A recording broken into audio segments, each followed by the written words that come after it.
All right, here with head women's volleyball coach Tim Koth as we preview the 2019 season. Tim, last season had its ups and downs. What were your takeaways from the 2018 season? I think one of the things that happened for us last year is that we had a core of returning veteran players who had been through the competitive Gliac situation before, but we had a few key young newcomers that came in that were actually contributing, and the team was a favorite in the preseason polls last year, and so that was a little extra challenge that we were struggled with a little bit, was that being the favorite and how to handle those situations, and those adversities. And I think that was a little bit of the up and down as we grew and developed a few key players. We did have some small injuries throughout the course of the year that did kind of hamper us at points and times, but the kids did the best. We competed in the Gliac Championships for the third straight year. First time we've done that in a long time.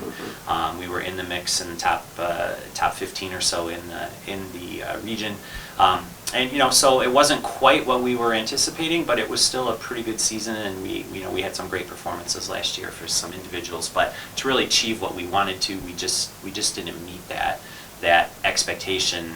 Being able to handle that expectation as well as we probably should have.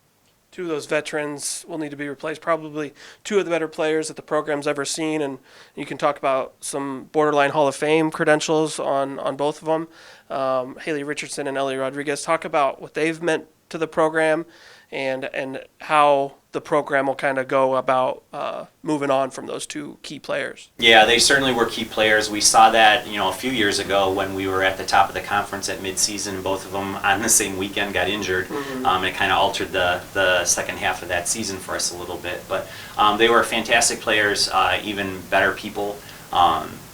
They were both captains for our team, and so we've had to, we've grown and developed with the transition from them not being a part of the program anymore as players. So we will. In Ellie's spot, we recruited some exciting young players that are going to battle for that spot and who are going to play what roles from a defensive standpoint. In Haley's spot, we feel like we had some good young players who are in the program who started to get their feet wet last year a little bit, that took some big strides in the spring, and we expect to, them to step in and compete to play close to her level for us. Moving to this season, there's some solid experience returning, like you said. Who are you looking for offensive production? Yeah, it's going to be an interesting year because we are relatively young, first and second year dominated on our roster, right. But on the same token, we've got some players who played quite a bit last year and are coming back with that experience and that understanding of what it takes. So I think we're gonna look to a few young players. Lauren Vander Waal hasn't played a lot on the court for us in season so far, but she had a great spring from an offensive standpoint. I really think she'll pick up a lot of the load for Haley and in terms of as an outside attacker. Taylor Wagner played as a part-time starter most of the year last year, and I think she made some big strides as well in the spring, and is an extremely talented athlete that we really think that both of those two this year are going to pick up a big amount of what we lost with the graduation of Haley coming in. But I also think we're going to have a little bit more diversity in our middle and our right side this year, and a little bit more depth in those positions that as it develops, they could contribute as well.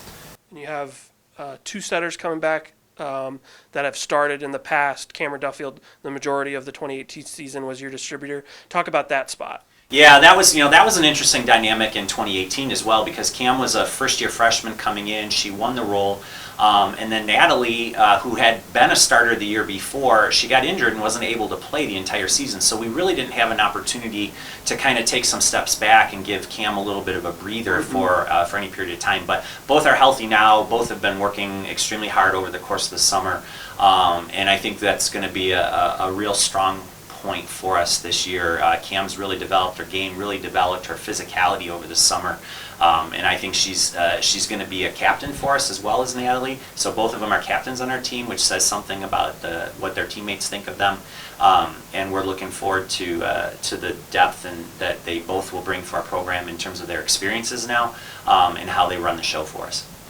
Large group of newcomers, upwards of 6 or 7 coming in for the roster this year. Talk about what really excites you about that group. Collectively, that group is extremely athletic. We've got a couple of front court players who are touching over 10 feet in that group. We've got some great ball control and some great experience coming in that group. So it'll be interesting to see how they kind of mesh in as they come in. They're all great people, great students, and they fit Wayne State culture really well. It's just going to be a matter of, every time you change a level, it's bigger, faster, stronger, and how they adjust to that level. And we're hoping that they do it sooner rather than later, and if they do, we could have an extremely exciting fall coming up. If not, we're going to still have an extremely exciting fall, but I think there's some learning curve that has to happen there, and it's just a matter of when is that going to happen for us. The next step in this program's development, obviously, is you've had some success in the regular season, you've had some success winning a Gliac tournament game, is making the NCAA tournament. Is that something that you guys talk about? Is it posted? Talk about kind of that goal of the program. Yeah, it sits right in the pit of my stomach that we want to get in there, and we've been right on the cusp of that for several years in a row. And I think our players that we have right now, I think that's a clear objective for theirs. They want to take that next step.